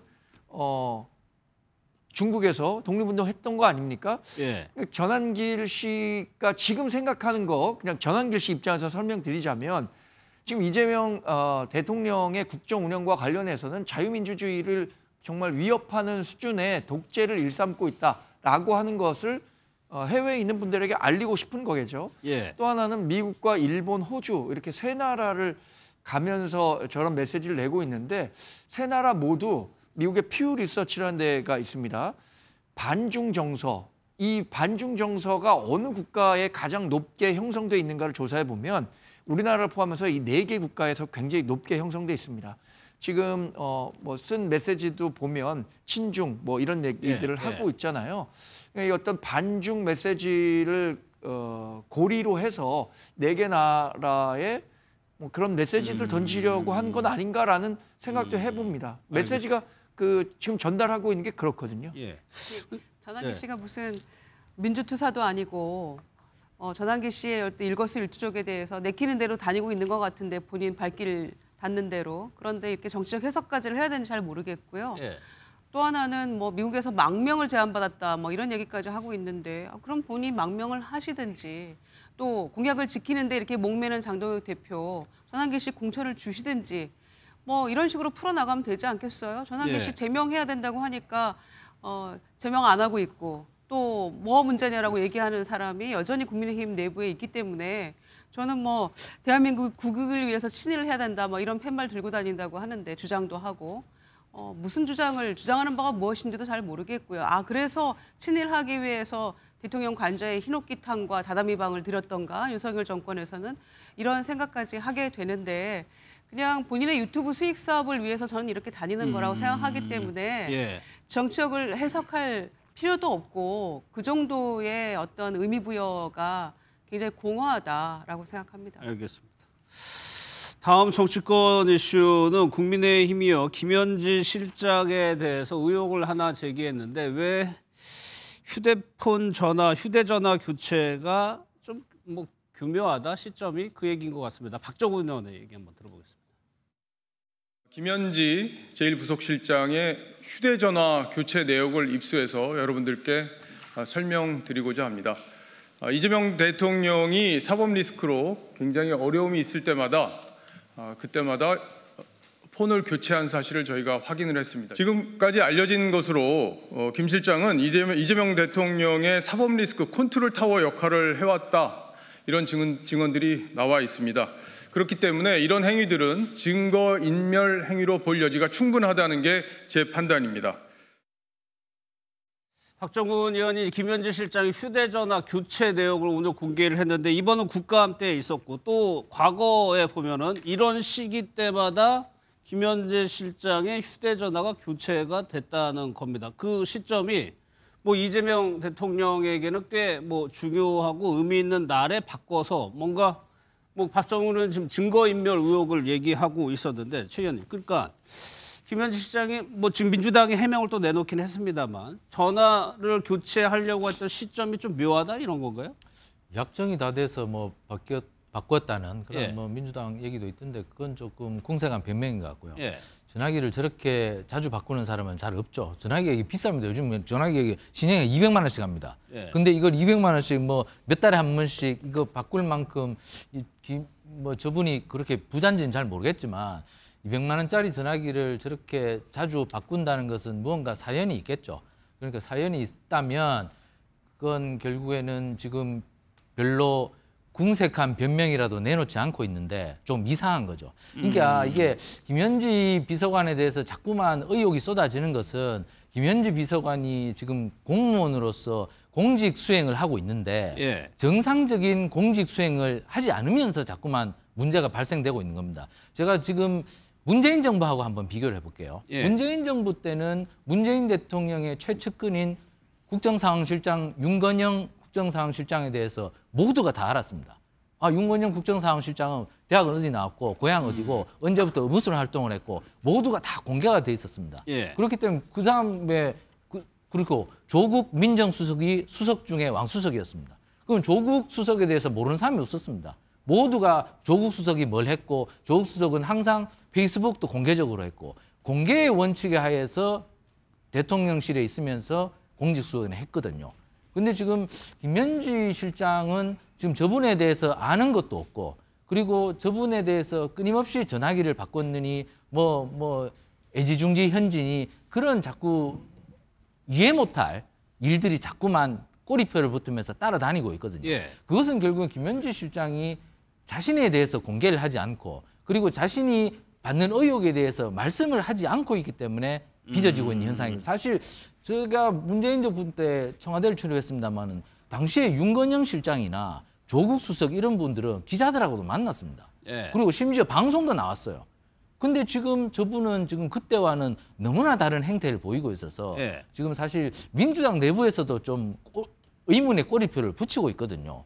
그렇다면 지금은 나와서 공개의 의무를 다해야 되는데 지금 네. 또 전화기를 저렇게 자주 바꿨다는 얘기까지 나오니 또 다른 의혹이 꼬리를 물고 있는 것이죠. 예. 그렇기 때문에 저는 지금 저분이 국감에 나와야 된다고 여러분들이 주장하고 언론에서도 그렇게 주장하는데 국감 나와야 된다고 생각합니다. 지금 저분의 행동 때문에 예. 이재명 대통령의 국정수행에도 정상 궤도를 못 올리게 하는 그런 악재가 되고 있거든요. 그러니까 저는 공개의 원칙을 좀 지키시고 국민들의 알 권리 차원에서 김현지 부속실장께서 국회에 나오시든지 아니면 대통령실 기자실에 찾아가서 내가 전화기를 왜 바꿨는지 이런 거 얘기할 필요가 있다고 생각합니다. 저는 지금 국민들께서 궁금해하시는 분을 말씀하지 않으면 이재명 대통령께 굉장히 악재의 연속이 될 수가 있다. 저는 좀 부속실장께서 지금 좀 결정을 하셔야 될 시점이 아닌가 이렇게 좀 충고를 드리고 싶습니다. 야권에서는 그 휴대전화 교체를 가지고 증거인멸 의도라고 지금 의혹을 제기하고 있는 거고 이승훈 지금 대통령실이나 민주당의 김현정 원내대변인 해명은 그냥 약정이 끝나서 정상적인 교체였다는 거죠. 제가 최근에 해명을 보니까 핸드폰을 바꾸려고 문자가 와서 바꾸려고 했다가 바빠서 못 바꿨다는 거예요. 그래서 이제 아이폰 14에서 17로 갔다가 다시 14로 간 거니까 아마 교체 자체를 아직 안 한 것 같습니다. 그래서 그런 대변인의 해명이 있었고요. 요즘에는 핸드폰이 너무나도 개인정보가 많고 특히 윤석열 정부 들어서서 워낙 수사를 하고 압수수색 정부라는 얘기가 있었잖아요. 그러다 보니까 모든 핸드폰에 개인적인 어떤 사생활이라든가 개인정보가 다 있어서 최근에는 국회의원들이 6개월만 넘으면 바꾼다는 거예요. 그만큼 핸드폰이 범죄 혐의를 밝혀내는 수단이기도 하지만 상대방의 개인정보라든가 모든 어떤 연락관계라든가 지인이라든가 만남들을 탈탈 털어가지고 이걸 정적 제거하는 데도 사용된다는 측면에서 정치인들이 다 바꾼다는 겁니다. 교체 주기가 빠르다. 예, 굉장히 빠르다는 거예요. 그래서 누구를 비판할 수 있을지는 좀 의문이고요. 자꾸 김현지 비서관에 대해서 부속실장에 대해서 의혹 하는데 일반적으로 대학교가 안 나와서 대학교 정보를 모르니까 의혹이다. 고등학교 정보를 나오니까 의혹이다. 산림청장을 김현지 실장이 임명했다. 말이 안 되는 얘기거든요. 고등학교나 대학교는 이제 해명이 되고 있고요. 그다음에 산림청장도 이재명 대통령과 인연이 있기 때문에 인사권자는 결국 대통령인 것이지 추천은 누구나 다 할 수 있거든요. 대통령이 임명하느냐 안 임명하느냐의 문제다. 다만 이제 굉장히 국민의 관심을 받는 공직자잖아요. 그러다 보니까 과거 한동훈 전 비대위원장도 왜 자신들은 맨날 핸드폰 뺏어서 수사하면서 비밀번호를 안 알려주느냐. 또 직위원 부장판사에 대해서도 왜 2번이나 핸드폰을 바꾸고 샤오미로 중국 핸드폰을 바꿨냐라고 하면서 정치권 특히 여당에서 비판을 많이 하지 않았습니까? 그런 측면에서 오해를 살 수 있는 행동들은 좀 조심하자라는 측면에서는 저도 좀 주의를 해야 되지 않을까 싶습니다. 알겠습니다. 그런데 여기서 과연 끝날 것이냐. 이준석 대표는 이기인 지금 개혁신당 사무총장이죠. 성남시의원을 했나 봅니다. 그때부터 김현지 실장에 대한 자료를 축적하고 있다. 이게 언젠가 공개하겠다. 예고를 했거든요. 그 얘기까지 한번 들어보겠습니다. 김현지 실장에 대해 가지고는 저희가 이기인 사무총장이 성남시의원 시절부터 워낙 많은 자료를 축적하고 있기 때문에 저희가 필요한 시점에 언론에 대한 그런 자료를 공개할 계획을 가지고 있습니다. 지금 야권의 상황을 보면 김현지 실장과 관련된 조그만 거라도 지금 다 과거 것까지 수집해가지고 지금 공개할 태세인 것 같아요. 예, 그런 모습으로 보입니다. 사실 제 경우에는 김현지 실장을 이제 일면식이 없어요. 사실은 대화를 나눠본 적도 없고 본 적도 없기 때문에 그래서 정확하게 모르지만 이긴 지금 사무총장인가요? 이긴 개혁신당 사무총장 같은 경우에 성남시원 하면서 아무래도 보기도 하고 뭐 말을 해보기도 했을 거 아니겠습니까? 그런데 지금 차곡차곡 정리 중이다 이러는데 어떤 불법적인 요소가 있다는 것인지 필요한 경우에 이거를 다 밝히겠다. 그 필요한 경우라는 게 어떤 때를 말하는 것인지도 잘 모르겠고요. 본인들이 가지고 있는 어떤 그 정보가 뭐 불법이나 정말 위법한 어떤 것들을 가지고 있어서 곧 터뜨리겠어. 이런 게 아니라면 뭐 지금 공개해도 저는 문제 없을 거라고 생각하고요. 뭐 전화기 문제도 보니까 2021년, 2023년, 2025년 2년 주기로 바꿨더라고요. 공식적으로 보니까. 그러니까 아마 약정 기간 끝나서 한 것 같은데 여기에 무슨 불법적인 행위가 있어서 증거도 가지지 않고 자꾸 이게 의혹을 제기하느냐. 30년간 대통령과 동지적 관계로 쭉 성남 때부터 함께해왔다는 그 이유만으로 너무 과도한 의혹과 너무 과도한 의심들을 쏟아붓고 있는 거 아니냐라는 얘기를 하는 것도 타당하다고 생각합니다. 다만 저는 당에서 대변인들이 나서가지고 약정 기간 끝나서 그런 것이었다랄지 당에서 이 문제를 이렇게 해명하는 것은 조금 어색합니다. 왜냐하면은 뭐 대통령 비서실장도 아니고 뭐 대통령에 대한 것도 아니고 총무비서관 하다가 부속실장으로 간 김 실장에 대해서 그 약정 기간 끝나서 그런 거다라는 것을 당 대변인들이 얘기한다는 것은 굉장히 보기 어색한 상황이에요. 그래서 이거는 필요하다면 불법이 없다면 본인이 직접 해명하거나 아니면은 그냥 침묵하는 것도 말 같지 않은 이야기니까 대꾸하지 않겠어라는 취지라면 모르겠습니다만 당에서 이렇게 설명하는 건 좀 어색하고요. 그다음에 박정원 의원은 경기 동부연합 색깔론 끄집어내더니 김현지 실장에 대해서 무슨 저격수로 본인이 나선 겁니까? 근거를 가지고 얘기를 해야 되는 것이고 단순 의혹만으로 이렇게 전화기 교체에서 이렇게까지 끌어가는 것은 온당한 태도는 아닌 것 같습니다. 그러니까 정원재 이게 뭐 민주 여권에서는 당연히 이렇게 볼 수도 있지만 실질적으로 뭐 근거가 어느 정도 구체적으로 있으면은 이런 의혹 제기가 더 신빙성을 얻을 수 있을 테니까. 그런데 지금 흐름이 어떻게 보면은 그냥 이른바 먹히니까 이른바 그렇게 되니까 계속 김현지 실장을 공격하는 느낌도 들거든요. 방송 들어오기 전에 보니까요. 이긴 개혁신당 사무총장이 2004년에 성남시 의회에서 있었던 영상을 공개했더라고요. 이재명 당시 변호사가 민간인이 출입이 어려운 성남시 의회에 들어가서 뭐 여러 가지 활동을 하고 당시 김현지 씨가 어떻게 이 주위에서 도왔었는지 이걸 공개했던데 지금 국민이 궁금해하는 것은 이런 것 같아요. 이재명 대통령에게 가장 정치적으로 정책적으로 영향을 밀접하게 줄 수 있는 사람이 누구냐. 많은 사람들이 지금 김현지 부속실장을 얘기하고 있는 것 아닙니까? 근데 과거에는 대통령에게 정책적으로 정치적으로 이 의사결정에 영향을 줄 수 있는 사람들이 굉장히 대중들이 알 수 있는 사람이었단 말이에요. 근데 지금 김현지 실장은 대중들이 전혀 알지 못하니까 그 사람이 어떤 사람인지 알고 싶다라는 국민적인 알 권리 요구가 있는 겁니다. 그 무대가 저는 국정감사가 될 수 있다고 생각하고요. 국정감사에서 지금 제기되고 있는 여러 의혹들이 있습니다. 왜 물어볼 것도 없는데 김현지 실장 부르겠냐 이렇게 할 것이 아니라 지금 뭐 산림청장 인선과 관련한 것, 또 강선우 여가부 장관 후보자 인선과 관련했던 내용들, 총무비서관으로 했었던 특활비라든가 3급 이하 인사와 관련한 얘기들 이런 거 물어보겠다는 건데 물어볼 기회도 주지 않겠다는 의도로 민주당과 대통령실이 아예 나오지 못하게 하고 있는 거잖아요. 사실 박근혜 전 대통령이 탄핵에 이른 과정에서 최순실이라는 비선이 역할을 했기 때문에 그것이 결정적 원인이 됐습니다.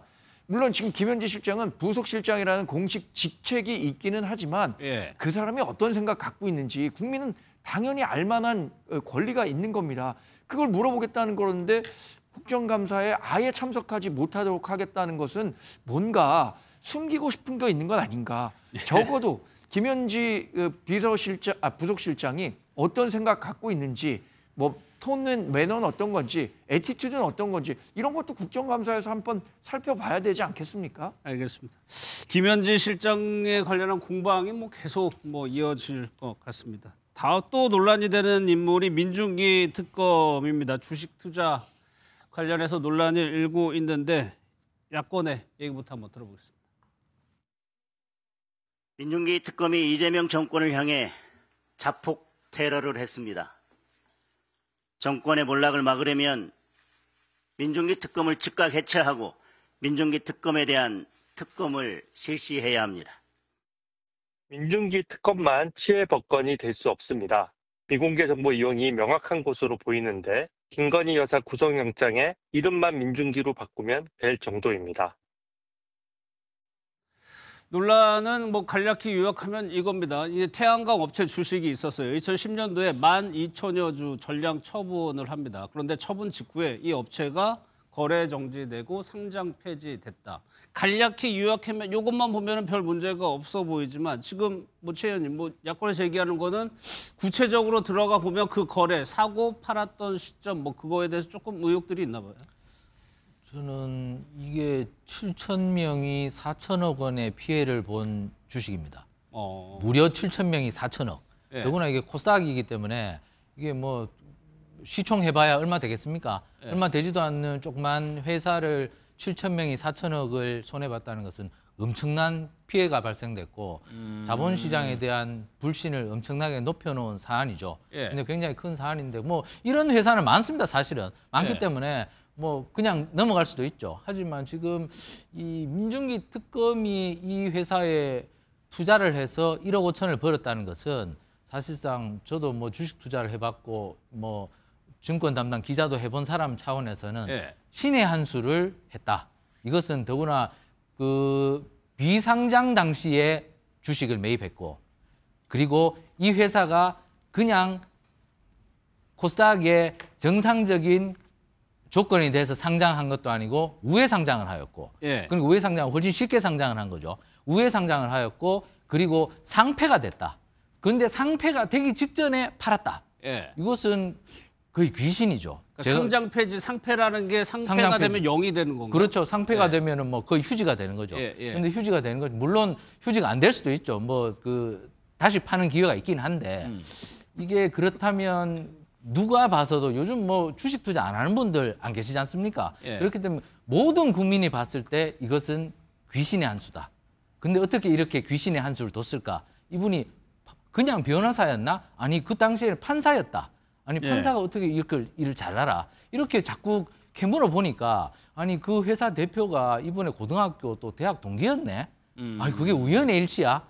이렇게 자꾸 꼬리를 물고 있는 것이죠. 예. 그렇기 때문에 지금 언론이 이런 상황에서 이분에 대한 의심을 쉽게 지울 수가 없다. 그렇기 때문에 여기에 대해서는 뭔가 진상규명이 필요한 것 아니냐. 예. 이렇게 얘기하면서 더구나 이런 연장선에서 본다면 김건희 여사의 주가 조작 사건을 수사하는 특검으로서 과연 정당성을 갖고 수사를 하고 있는 것이냐. 이미 권위를 잃어버린 것 아니냐.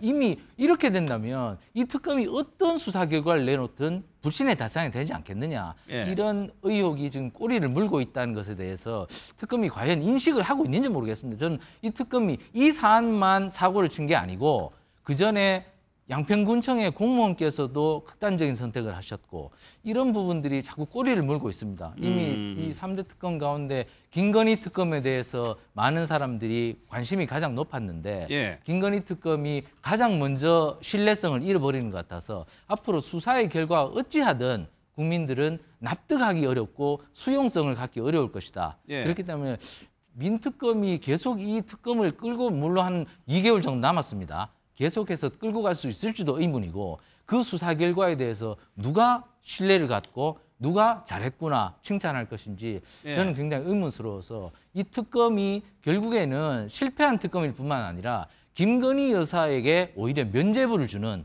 그러한 가능성도 나올 수 있다. 저는 민특검이 조만간에 자신이 무언가 결단을 내리지 않는다면 이 특검의 결과에 대해서 굉장히 불신의 대상이 될 가능성이 높다. 저는 이렇게 평가하고 싶습니다. 그러니까 두 가지인 것 같아요. 민특검에 이 자기가 했던 투자 관련한 문제 논란이 있는 거고 이승훈 부회장님. 또 하나 지금 이 의혹이 김건희 여사에게 제기된 의혹하고 비슷한 거 아니냐.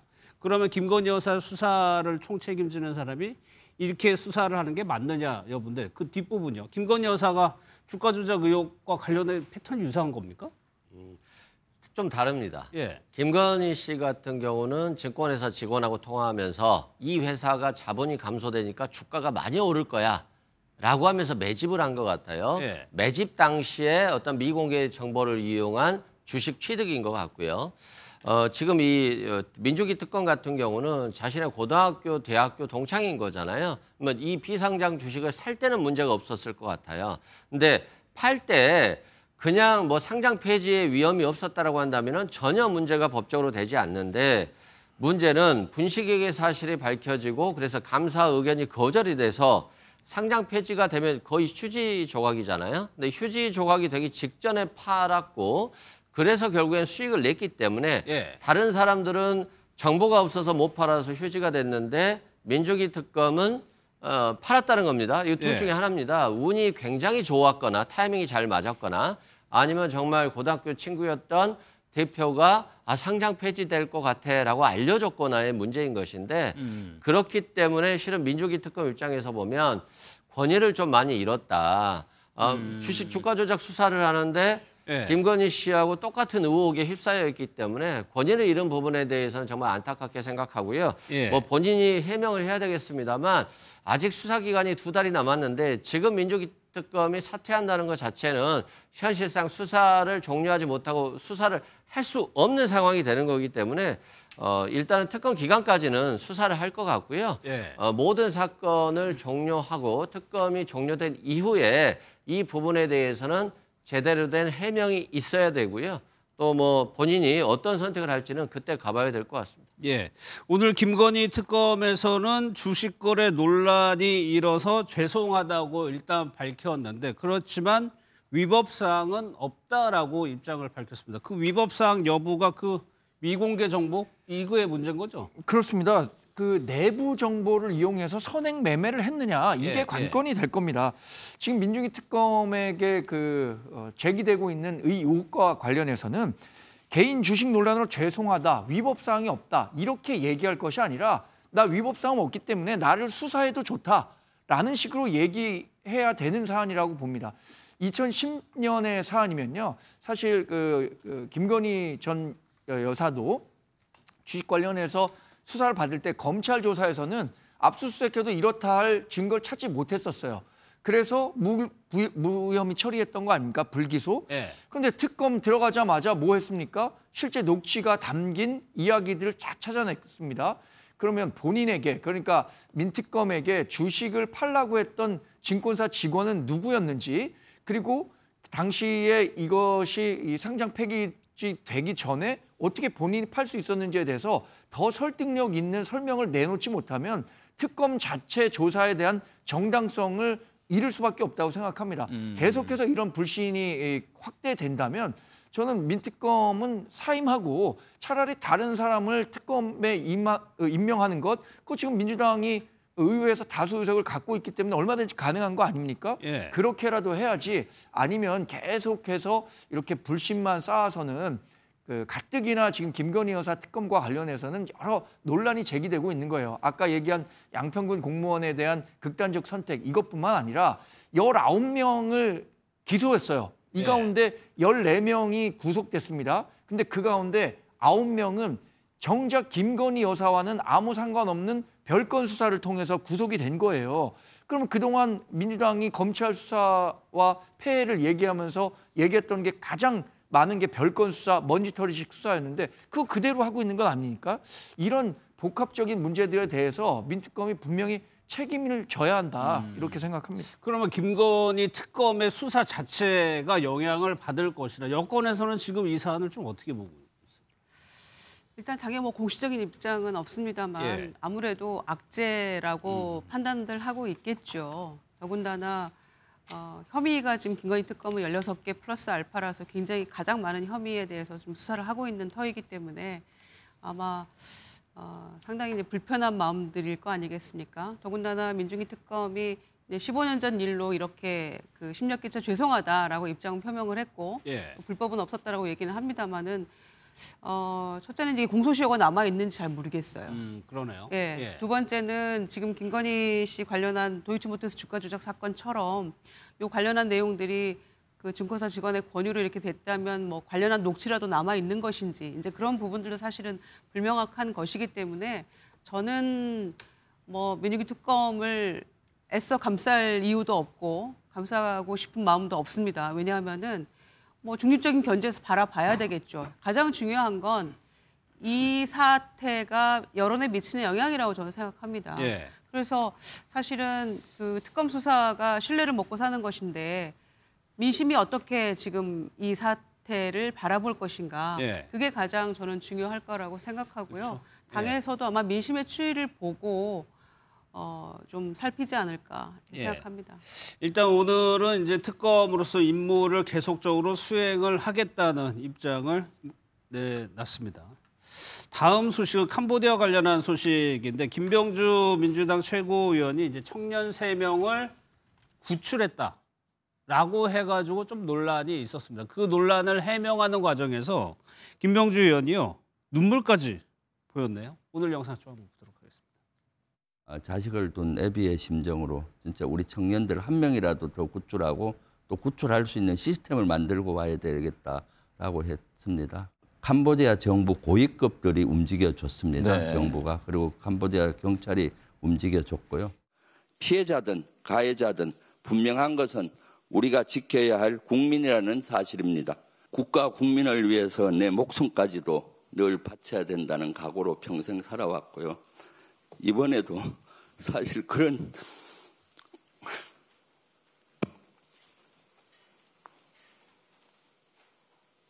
심정으로 절박함으로 했습니다. 왜곡하지 않았었으면 좋겠습니다.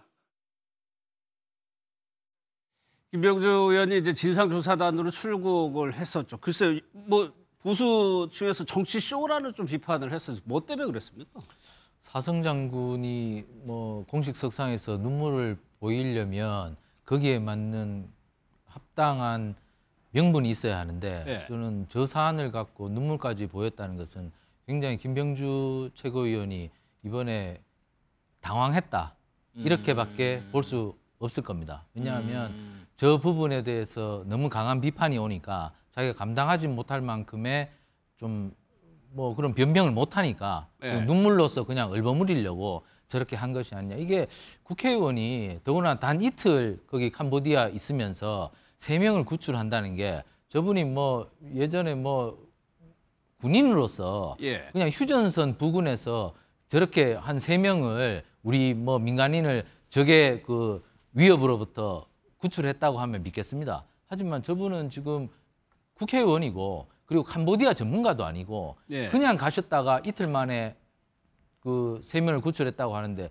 누가 봐도 믿기가 어려운 것이죠. 그렇기 때문에 교민사회에서도 강하게 반발한 것이고 이게 구출 대상인지 저분이 체포 대상인지 모를 사람들을 저렇게 했다고 하는 것 자체가 매우 궁색한 변명이다. 이게 요즘 국회의원들이 너무 이 한탕주의에 빠져서 자신이 해야 될 일을 잘 인식하지 못하고 지금 저기 가서 저렇게 쇼를 해야 하는지 많은 국민들이 참 개탄을 하고 있습니다. 그러니까 거기에 대해서 개탄에 대해서 그리고 교민들의 추궁에 대해서 궁색하니까 저렇게 울어버리는 거지 않습니까? 참 이 우리 국회의원들의 수준이 왜 저렇게 떨어졌는지 전 참 민망하고 전 국회의원들이 입법 활동을 좀 열심히 하셔야지 저렇게 캄보디아 가지고 거짓말로 저렇게 정치쇼까지 해야 하는지 참 저는 안타깝기 그지없습니다. 김 의원이 이런 표현을 썼던 것 같습니다. 마치 첩보 영화를 찍는 것 같았다. 그러니까 한국인을 이제 꺼내온 것이 구출한 것이냐. 그러니까 이승훈 여기서 논란의 핵심은 3명의 청년을 구출한 것이냐. 그러니까 이건 피해자라는 의미고요. 근데 실제로 가해자, 피의자인 것이냐. 그들의 정치에 대해서 좀 논란이 있는 것 같아요. 그렇죠. 이번 사건이 그런 논란이 좀 증폭되는 것 같아요. 과거에는 이제 캄보디아에 넘어가서 범죄를 저지르면 피의자로서 오는 것들이 당연했고 아주 범죄자 취급만을 당했었는데 이번에 한 교민이 고문과 협박을 받고 범죄를 저지르지 않으려고 하는데 범죄를 저지르라고 강요를 받고 그래서 거부했다가 사망한 사건이 있었고 결국 이건 감금 납치의 피해자였거든요. 그러다 보니까 캄보디아에 그런 시아누킬빌 같은 범죄 단지에 많은 사람들이 가해자이면서도 범죄를 저지르는 가해자이면서도 범죄를 저지르기 싫은데 저지르기 싫다고 나 그냥 가겠다고 하는데 못 나가는 사람들이 많아요. 사실상 감금된 분들이 많아서 피해자와 범죄자성을 가지고 있고 그래서 김병주 의원도 이번 사건이 발생하니까 자신도 한번 조금이나마 도움이 되겠다라고 캄보디아에 가서 정말 상하원 의원들도 만나고 경찰 고위직도 만나서 구출을 하긴 했는데 이게 어떻게 보면 단순한 피해자가 아니라 범죄자성을 가지고 있는 피해자인 거잖아요. 예. 그러다 보니까 교민 입장에서 보면 아니 범죄자를 구한 것이지 무슨 피해자를 구한 거냐라고 하면서 비난을 한 것이고 교민들의 입장도 충분히 이해가 갑니다. 교민들은 한국 국민들의 관광객을 상대로 해서 수익을 얻고 돈을 벌어서 생활을 하는데 지금 캄보디아가 여행 제한 조치로 인해서 지금 한국인들이 거의 나가질 않아요. 예. 그래서 그 고통도 커지고 있고 또 자신 입장에서 보면 범죄자 같은데 왜 피해자냐 이게 마치 쇼를 하는 것이 아니냐라고 하는 그분들은 그분들 나름대로 입장이 있는 것이거든요. 그래서 김병주 의원이 자신은 진심으로 캄보디아에 가서 잘 모르지만 최선을 다해서 사람도 만나고 경찰도 만나서 이 범죄 성환을 위해서 노력을 했고 이 납치 집단으로부터는 빼냈는데 이게 이제 자신의 행동이 반대로 범죄자 구출을 하냐라고 하는 비아냥을 들으니까 예. 조금은 억울하고 그런 부분에 있어서 울었던 것 같은데요. 이런 것도 하나의 국민들을 어떤 보호하는 과정 중에 일어난 일이기 때문에 예. 또 좋게 봐주셨으면 좋겠다라고 생각합니다. 예, 그러니까 캄보디아 교민 내에서 약간 이 처음에 반발이 있었어요. 그 표현을 두고. 맞습니다. 그러니까 김병주 의원이 정말 공적인 자리에서 눈물을 흘린다는 것은 저도 뭐 개인적으로 생각했을 때는 상당히 자기의 본심을 몰라주는 이 상황에 대해서 억울함을 느꼈다고 생각합니다만 그러나 정치에서 가장 중요한 게 뭡니까? 자기가 얘기하는 것보다 그것을 대중들이 어떻게 받아들이는가 이게 더 중요하다고 하는 거잖아요. 지금 교민들이나 국민들은 어떤 걸 얘기하고 있는 겁니까? 김병주 의원이 자기 정치하고 이러려고 캄보디아 가서 뭐 몇 명의 청년들을 구출해 왔다.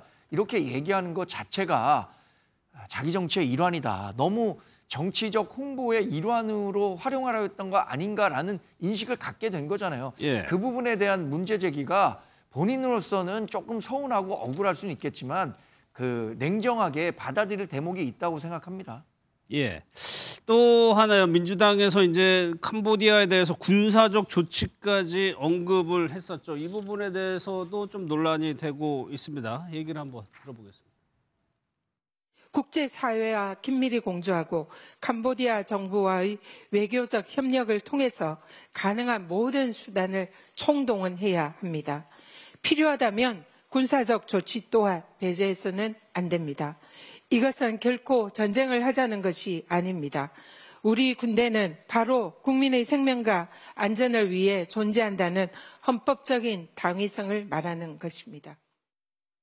군사적 조치에 대한 것은 사실 굉장히 신중해야 되고 군사적 조치가 이루어질 수 있을지 여부는 사실 고려 요소로 아직까지는 생각하고 있지 않은 거로 알고 있습니다. 그러니까 전현희 최고위원이 군사적 조치를 배제해서는 안 된다고 하니까 김병기 원내대표가 바로 수습하는 모양새거든요. 군사적 조치 얘기는 전현희 최고위원이 최초로 한 얘기는 아니죠. 이현주 최고위원도 비슷한 맥락에서 얘기를 했기 때문에 결론부터 말씀드리면 이건 비현실적인 이야기다라고 생각을 합니다. 더군다나 군대를 보낸다라고 했을 때는 캄보디아 정부와 이게 뭔가 긴밀하게 협조 관계가 이루어지지 않으면 이거는 뭐 현실성이 완전 떨어지는 이야기 아닙니까? 그렇죠. 예. 그런 차원에서 이거 전쟁하자는 거냐라는 얘기가 대본에 나올 수밖에 없는 것이고요. 아덴만 구출 작전 얘기도 하는데 그때 공해상에서 구하는 것과 캄보디아 그 영토에 우리 부대가 들어가서 뭔가 구출 작전을 펼친다는 것과는 하늘과 땅 차이 아니겠습니까? 그런 점에서 국민의힘에서도 이런 뭐 군대 보내자라는 얘기가 나오고 있는데 이런 이야기는 현실성 떨어지는 얘기니까 정치권에서 자제해야 된다 이렇게 말씀드리고요. 그 김병주 의원이 이제 우리 전 세계가 가서 지금 60몇 명이 구출해 오지 않았습니까? 예. 가해자도 있고 피해자도 있는 상황이고 그런데 그런 구출 작전이 일회성으로 끝나서는 안 될 것이고 지금 뭐 1,000명 뭐 넘는 또 우리 청년들 뭐 우리 국민들이 또 갇혀 있기도 하다 이런 얘기도 나오고 있는 거니까요. 외교부나 또 경찰의 또 숫자가 조금 다르기도 하니까 향후에 이런 구출 작전이 뭐 가해자건 피해자건 간에 일단 송환하자라는 게 대통령의 어떤 지시이기도 했으니까 일회성으로 그쳐서는 안 된다는 차원에서도 외교부나 또 교민들과 그동안 상당한 협력 관계 속에서 또 교민들도 많은 청년들을 구출하기도 했었잖아요.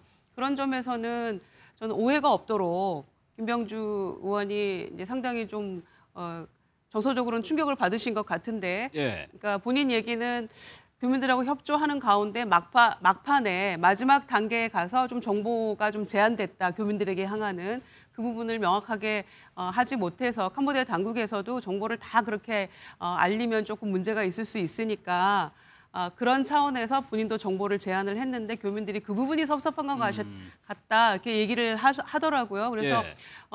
그게 뭐 사실상 맞는 것인지 교민들하고는 그 이상의 오해는 없는지 이 부분은 좀 풀어야 될 것 같아요. 향후에도 비슷한 상황에서 우리가 또 청년들을 다 송환해 와야 될 일들이 저는 이어질 거라고 생각합니다. 예. 그러면 교민들의 생각과 교민들의 어떤 마음도 굉장히 중요하기 때문에 예. 이 부분은 뭐 정치쇼라는 그런 과도한 표현 때문에 그냥 울고 마실 일이 아니고 저는 문제 제기한 교민들과도 이 부분을 오해 없도록 푸는 단계가 굉장히 그 절차가 필요할 것 같습니다. 예.